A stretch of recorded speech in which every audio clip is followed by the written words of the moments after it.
Voilà donc ce qui se passe sur le plan national, mais pour nous, habitants d'Île-de-France, la sécurité sociale, c'est autre chose. Des organismes auxquels on verse de l'argent, qui nous en donnent parfois, et une organisation assez compliquée dans laquelle Dominique Baillot essaie d'y voir clair.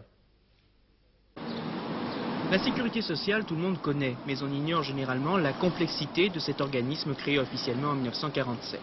Si l'on fait le compte des régimes, celui des différentes branches, et si l'on rapporte cela au niveau régional ou départemental, on arrive en fait à un total de plusieurs centaines de caisses différentes.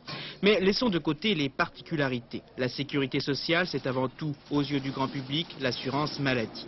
Elle intéresse en région parisienne, non compris la Seine-et-Marne, administrativement à part, 5 millions d'assurés, plus 3 millions d'ayants droit. Pour ces 8 millions de personnes, les allocations, les dépenses de santé qu'il faut rembourser représentent chaque année des sommes très importantes. 20 milliards en 76, 23 en 77 et 27 en 78, soit une augmentation de 33% en 2 ans. Autre grande caisse régionale, celle de l'assurance vieillesse. Elle concerne 1 300 000 personnes. Là aussi, les dépenses progressent très vite. 9 milliards en 75, 11 en 76 et 14 en 77. Enfin, troisième grande caisse, les allocations familiales, dont les prestations s'élèvent pour la région à 6 milliards répartis entre 850 000 familles. Les allocations familiales demeurent la seule caisse bénéficiaire. Elles continuent, au nom du grand principe de la solidarité nationale, à combler en partie le déficit des autres régimes, un déficit qui s'accroît d'année en année. La difficulté réside dans l'écart qui existe entre la croissance des prestations et la croissance des recettes. Les recettes des régimes de sécurité sociale sont constituées de cotisations et par conséquent suivent l'évolution des salaires.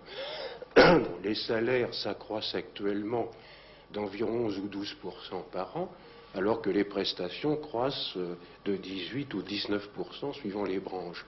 C'est évident que cet écart génère constamment un déficit. Il est très difficile de prévoir d'une année sur l'autre l'importance du déficit de la sécurité sociale. 2 ou 3 milliards, c'est presque une goutte d'eau par rapport aux 280 milliards du budget total du régime général. Il suffit que les salaires progressent moins vite que prévu ou qu'un hiver rigoureux entraîne des dépenses de santé supplémentaires pour que le déficit passe du simple au doux. Et puis, bien sûr, il faut essayer de combler ce déficit. On aura peut-être la solution de ce problème mercredi prochain.